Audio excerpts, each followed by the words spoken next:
to you guys in the webinar coming up, all right? So what I'm going to teach this video is primarily that I want you guys to know that the customer is not always right. I hate that saying, the customer's always right, the customer's always right. That is so false. You don't, primarily because you don't just want anyone. Remember, I recruited 13 leeches. The customer is not always right. I can tell you a ton of other stories where that's true as well. You want that value ladder because it's going to help you sift out all those people who really were never interested in the first place, right? They're just poking around the internet. We're going to create the value ladder is so awesome because it creates what's called funnel friction. That's what I call it anyways. It sifts out all those people who were never real prospects in the first place, right? So I used to work for this company that would let people invest their credit score. This is definitely a higher risk company, but people did it. What would happen is a group of people would allow us to get a business loan with their credit. We would use that loan as a down payment on a multi-million-dollar piece of commercial real estate. Again, this is all super secure. These were all really high-level players in the real estate world. What would happen is the people who let us use their credit score would get shares of the property in return, and we'd pay off their loan within a couple of months, and then they would just be left with, awesome shares of this multi-million-dollar company, right? And this holding company. It was awesome. That's pretty intense, isn't it? I mean, who would go for something like that, right? There's a reason I'm sharing that. You think through, like, who would go for a product that's that intense? All right, and what we use is funnel friction to qualify people. Funnel friction lets you pull out those who really aren't interested, right? So you don't waste a lot of time.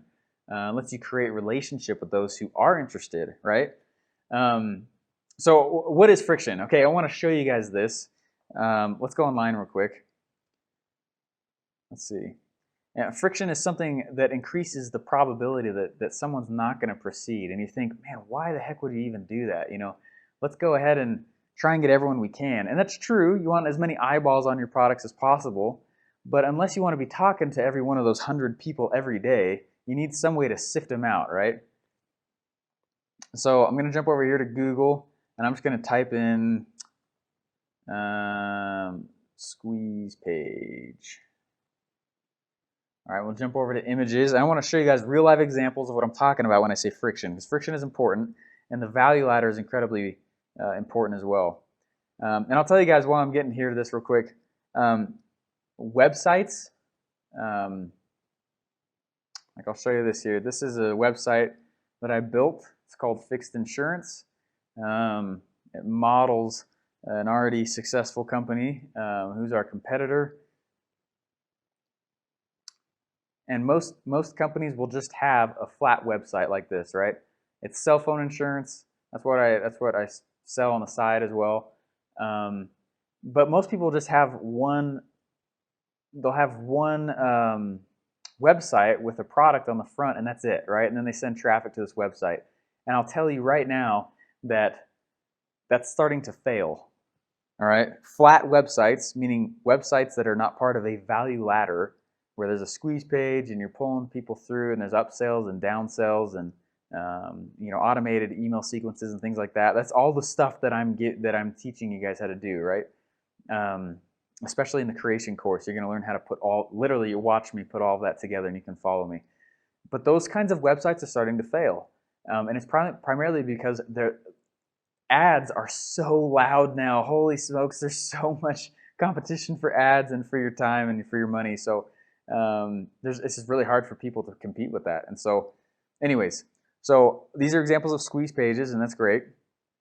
Some convert high, some convert low, but I wanted to show you this. So looking at this guy's squeeze page, I have no idea any of these things I'm clicking on, okay? So if there's anything goofy or whatever, I'm sorry. But anyways, the requirement for someone to put in their email address and click instant access, I would say that's 2 points of friction, right? 1 point to enter, 2 points to click, right? So it's 2 points of friction. I would say that this is 3 points of friction, right? You're actually going to require their name, their email, and then they actually click. So it's 3 points of friction. You can look at, let's find another example here real quick. There is So a lot of companies will use this strategically because the more fields someone has to fill out, the more friction, and then the smaller amount of people will actually opt in. So you see here, there's 1, 2, 3, 4, right? Whoever's going to take the time to fill out 4 fields and then click is someone who's a more solid lead than somebody than right here, right? Who's just going to fill out one thing and then actually click, right? Information is your user's currency, okay? So if you can get someone to pay more with their currency or their information or whatever, their contact info, you know that they're a more solid lead. And so that's exactly what I mean by friction, right? So this is like 5 points of friction. This is 2 points of friction. So you're going to get more people statistically, usually through this kind of funnel than you are this one. But the people who come through this funnel are going to be way more high quality than people who come through this, right? So you think of what I do in my MLM, in my network marketing business. I ask someone to give me their name and their email, really standard stuff. I give them a free marketing course, which is what you guys are in right now. I ask them, the second part is I ask them to, if they want to get it's just a free plus shipping offer for my how to create your sales funnel, right? And then my third thing is as I identify how my hyper buyers, everybody who needs the traffic course, which truly is everybody. I mean, that course is worth tens of thousands of dollars for all the content in it. But that's the series I bring people through. And when someone makes it through even half of that funnel, I know, wow, these guys probably are actually really cool. I should show them my next thing, which maybe is a webinar, right? And on there, I'm going to talk about, they're actually going to see how to actually put this stuff together and implement it inside of their MLM, right? Which is totally what's going to happen. I'm going to send you an email soon, and I want you guys to click on it. And you guys are going to learn some amazing stuff in there that will transform any business, not just an MLM. You watch me put all this stuff together. I used to build all this stuff by hand, and it took me weeks. And it was totally awful. So anyways, that's what I mean by funnel friction, okay? You need to increase the requirement constantly for somebody to actually make it through your funnel, okay? So let's go back here. Okay, so the more quality the lead, the more friction it requires, right?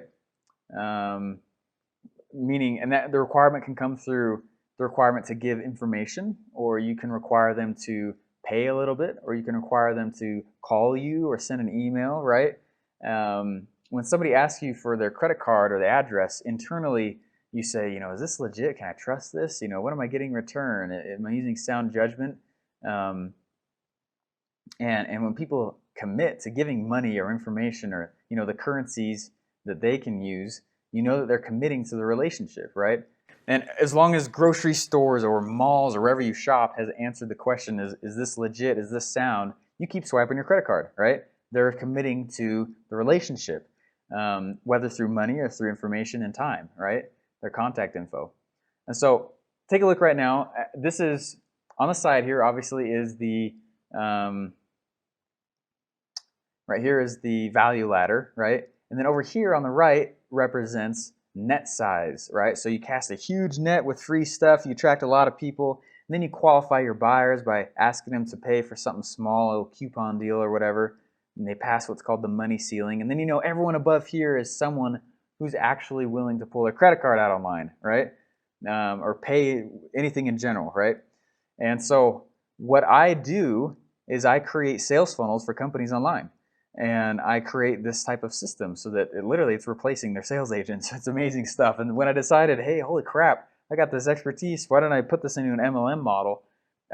We've blown up. And so this is exactly the kind of stuff I'll give to people. So anyways, now first you qualify someone with something free, then you qualify something with something paid, and then you qualify someone with something more high ticket or high time or whatever it is. A coaching or done-for-you product, right? Does this make sense? So the result of this is that your funnel qualifies the leads for you using increasing friction. This means that it is replacing your time, right? Low friction equals really big net size, equals high lead progression, so people will convert high, but it equals low quality, right? That's why if you just put a squeeze page up, it's not a lead, right? High friction equals the small net size, if people came down through the top this way, it'd be really low lead progression. Not a lot of people would make it through, but they'd be really high quality leads. So you need to use them together, right? Send a lot of people through the front and money will pop out the back. Right? So this is exactly what I did with the secret MLM hacks, how I'm qualifying you guys right now. And I hope this isn't weird for me to say, but I want you guys to know there's about one friction point here. I've got about 2 friction points with this free email series. I don't have like a coupon deal or anything, but there's an exit pop here that says, hey, hey, there's a free plus shipping thing with a sales page, and there's an automated email sequence that starts where you guys are. You guys are right here, right? Day 4 or 5, I can't remember. But pretty soon here, you guys are actually going to get a email that asks you if you want to jump on a webinar with me, and live. And this is exactly what I'm talking about, you guys. You will replicate yourself, replicate your efforts by setting one of these systems up, and you can create it on your own, or I'll give you one when you join my team. That's proven and making money. So, anyways, so your homework is to think about your friction points in your current business right now, and then design friction points for how you want your business to be. What can you offer in the front? What can you offer in the back? What's your main thing? And how can you leverage the people who visit your company, right? Whether for your MLM or for something else, right? Specifically for your network marketing business, okay? Now that your value ladder is done, you really need to start identifying the amount of friction in each step. Deliberately increase the amount of friction for higher lead value, right? For higher value leads. Kind of get creative with that. So anyways, the free download today is a template to see how many friction points you can have per value ladder step. Strategically, the challenge here is to strategically increase the friction per stage, but do it in a way where you're adding value and not just trying to get people to leave, because obviously you don't want to do that. Anyways, the download will make this more clear. There's pictures and graphs.